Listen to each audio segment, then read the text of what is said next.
Hey family, I just wanted to do a real quick intro for this video. This will be an extra video that I am posting this week. I had it as a part of my vlog for next week, but I realized that it's too long and it does deserve its own attention because I am sharing with you my mental health journey, my entire story of how I got to where I am on this side of healing, and I am going to share that with you right now. Okay, guys, welcome to the Cozy Corner. That is what we call this corner of Flo Has Faith channel. And when you see me over in the cozy corner, when I'm on my sofa and you can see the plants behind me, you know, that means story time. And it gets real, and I do have some extra blankets here because I'm gonna be a little teeny bit vulnerable, as if I'm not already very transparent with you all.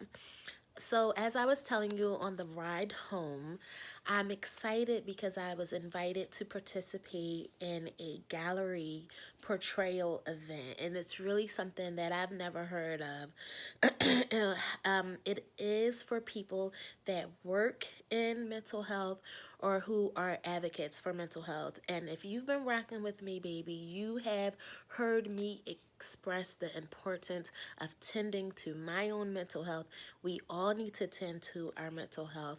I know I'm very self-aware of when my mental health is in jeopardy and what that looks like for me. So as an advocate, I am excited that I can be a part of this from my personal space and personal story, but also overall, working in community health and well-being. It is important that we not only pay attention to our physical, but definitely pay attention to our mental. Because if your mental is right, if your mental is not right, you're not going to even care about taking care of your physical health. Or more so, you may do that in a damaging way where maybe you are skinny and you don't look fat, but maybe you're anorexic. If this is a sensitive topic to you, just saying, maybe you or have some type of an eating disorder, right? So you still need to tend to your mental health. So the way that this gallery portrayal event is going to work, I've never heard of it, but it's really cool. Essentially, there'll be big poster board pictures of all of the ladies that are involved. And then at the bottom of that picture, it will be a QR code. And the participants, folks, when they come to walk around the gallery, they can then scan the QR code and a video will come up where we have 2 minutes to talk about why we are advocates, what it means to us. And so I'm excited to speak to my portion would be the importance of self-regulation and self-awareness and the impact that has on our own mental health. So that's going to happen in April. And then with that, as I was telling the coordinator of this event that I would be happy to be involved, I can't wait, send my picture. It's going to be weird to see a big old poster board picture of me because then she also asked if we could attend in person. My storage was full, so I had to kind of find out how to get some more storage. So, what was I saying? Yeah, so I'm excited to be a part of that gallery event. We can be in person in case folks have additional questions or want to have conversations with us. But then, along with that same event, there will be an opportunity for a panel discussion. So she also asked me to speak on the panel. So I'm excited, but I'm also you know, it's vulnerable and it's a little bit scary to share your entire story. And so this is story time for you. I'm going to share it here with you all. For, I would say, my darkest moments were through my teenage years. You know, when I was younger, I don't know if I was outgoing. It's so crazy because I don't have a memory of some things, and I've learned that I've kind of blocked some things out. I had a traumatic childhood experience that I, long story short, I spent the night over someone's house, and it was not something that happened within my, like at home with my parents or my siblings. It was something that happened when I spent the night somewhere, and I knew that that was going to be a one-time event and that it would never happen again. So I think, and I was actually telling my doctor about this. In my mind, I kind of just stuffed it and pretended that something did not happen. But what happens is, neurologically, you build patterns around that. And one of the things that I did was I coped through eating.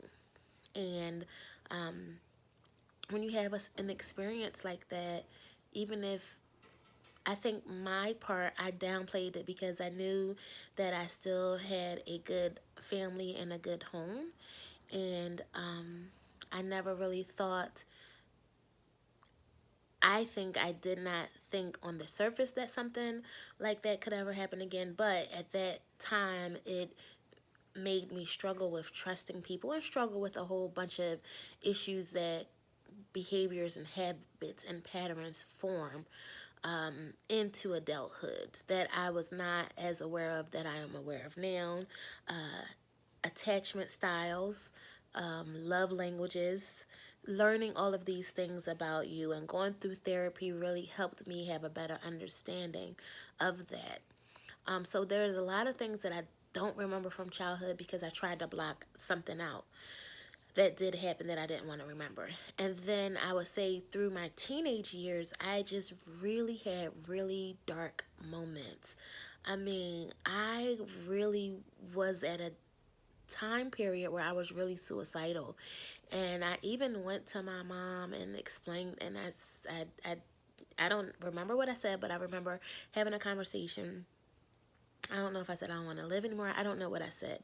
But I know that I don't think my family knew how serious that was. Like, I was literally thinking of plans to do it. First of all, I wouldn't have done anything extremely harmful, but I was like trying to think of what pills were in the house. Like, it was literally that bad. I don't think my family ever knew how bad it was. And my parents, they were older. I was the youngest. They didn't know what to do or to deal with that. And I think my mom had told me to pray.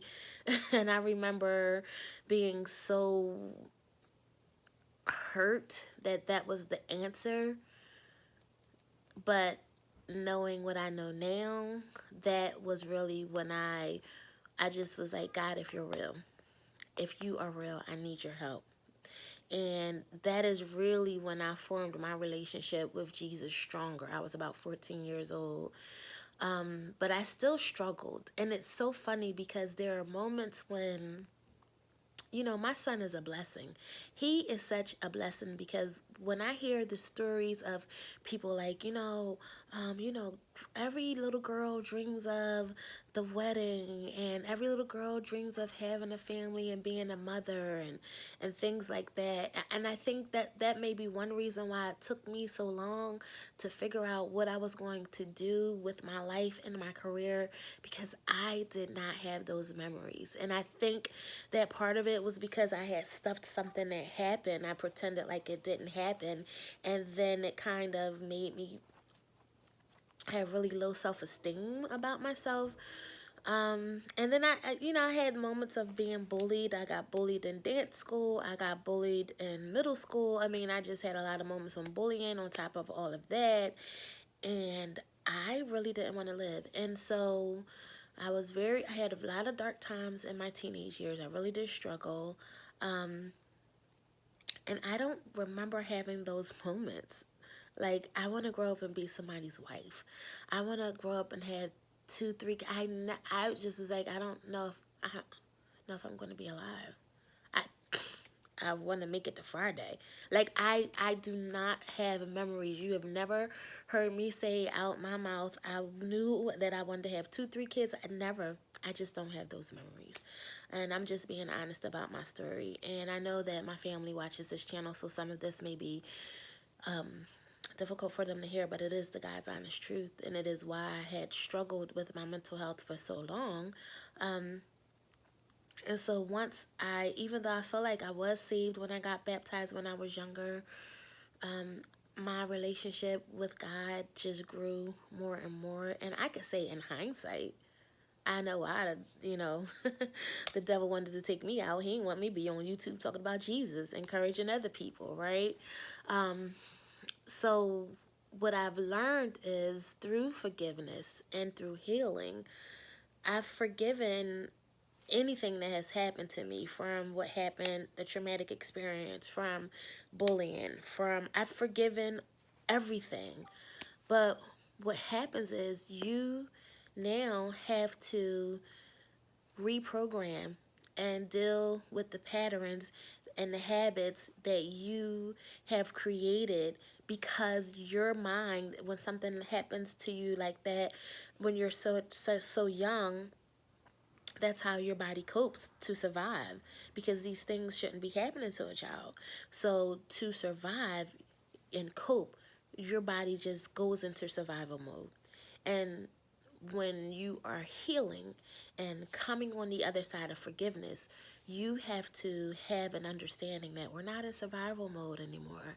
We're not there. It's going to be okay, but you also have to understand how to respond and not react. And so there were so many times in my life, in relationships or the lack thereof, because that's a whole nother thing, I would be reacting to things that were said or done to me and not taking the time to respond, and not coming from a space of self-love or self-awareness. My response sometimes is fight. Yeah, sometimes it's fight. Sometimes I'm gonna give you what you're giving me, but a lot of times it's flight. Yeah, a lot of times it's flight. And what's funny about flight is I could just really, if it's too overwhelming, I gotta go. I'm removing myself from the situation. But if it's just a little bit overwhelming, I could be in the same space with you and we could be having a conversation about it. But when I tell you, baby, I have shut down, I have put a wall up, I have left the building. I'm not paying you any good mind because I'm leaving the situation because it's too much for me. I'm the type of person that needs a minute to process. I don't want to go back and forth with you. So yeah, that didn't seem as hard as I thought it would be. It is going to be interesting when I do post this video, but I've always had to, you know, have grace and have forgiveness for myself. I think that was something that I learned in therapy, that, I felt abandoned because I kind of spent the night out. And you kind of feel like, oh, well, I got left and my parents wasn't there for me or whatever. But I probably asked to spend the night.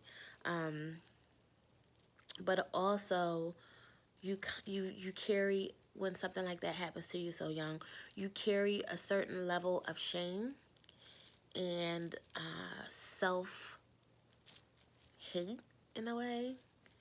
You kind of feel like it was your fault, and you carry that, man. And God is good because He has brought me through it, and maybe to share my testimony, because there's probably a lot of people. I mean, I think one of the reasons why I stuffed it is because I knew that I didn't have to engage with that person ever again if I didn't want to. And it wasn't like a close family member that I saw all the time or anything. Where some people, their abuser is a family member that they live with and they see every day. So bless God. But through it all, there are so many people. I think that the story is, and this is International Women's Day, but it is that the statistic is 1 out of 5 women have experienced some type of childhood trauma, sexual abuse, molestation, or something of the sort when they were younger. 1 out of 5. That's a lot of people. And it manifests in different ways. it did not make me promiscuous or be out in the streets or anything like that, especially at a young age. But it was an internal struggle, and it carried through my teenage years where I had a lot of depression.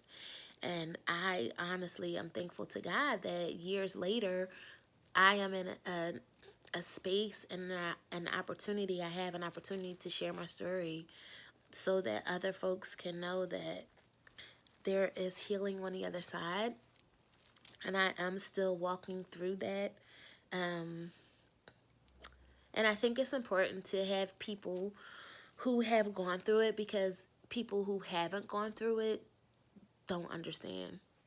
They don't, I've even had someone that I had shared this with say, and I'm sure they meant well, but they were like, at some point, don't you get over it? Yeah. And I think when things like that happen, what happens for me is I find myself in a position where I don't feel safe with you. I don't feel safe to share information with you anymore, because at some point, but yeah, if I'm kind of, and it could have just been because they couldn't handle hearing the information, and they didn't want to talk about the information that I was trying to share. And I'm mindful of that. I think, like, in the therapeutic world, they call it trauma dumping. Everybody can't handle it. And you do have to be mindful of where and when you share this information. Is it wise to share it on the YouTube? I don't know. But, it's part of my story. It's part of who I am. And when I look back over my life and think things over, God truly has brought me through a lot. He really has. And I was actually with the group of people that I was with today when I was sharing my story, because they then asked me, they have a monthly conversation with, they call it Real Men Talk or something like that, where they have maybe 20-25 men where they can just talk about their personal problems or whatever. And so now they're going to add a women's event in April. They're going to have their first women's event. I think it's going to be called Uplift Her. And they did ask me, like, if I wanted to come, and then maybe at some time in the future I could speak. And I would love to do that, because I was explaining to them, my story was not straight. It was up and down. In high school, I went to Lincoln University for 1 year, but I didn't have enough money to go back. There was something with the financial aid that did not go through. So I didn't go back to school. I became a CNA. I worked as a CNA for years, and then I had my son in 1997, was a single parent, worked for years as a patient care tech, as a unit secretary, and then I was laid off. I experienced a big layoff in 2009, had to move back in with my parents, and that was like a humbling, shocking experience. But because of that, I decided to go back to school in 2009. So went back to Temple in '09, graduated in 2012, and I was 38 years old when I got my bachelor's degree. Yeah. So when people say, oh, it's too late, no, it's not. And then I got my master's degree in 2016. So I guess I was about 42 years old, 40 years later. Got the job that I wanted to in community health in 2014, and have been working ever since.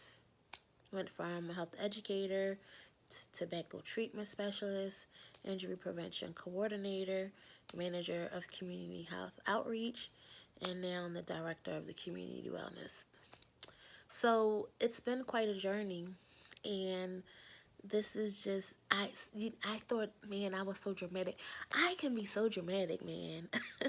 I really can, because as I was thinking in my mind, oh, we're going to get cozy, we're going to get into the cozy corner, it's going to be story time, I thought it was going to be harder to tell my story, but it wasn't as difficult as I thought, and I'm grateful for your patience and understanding, and it will be interesting to post this story just to see what folks have to say, but and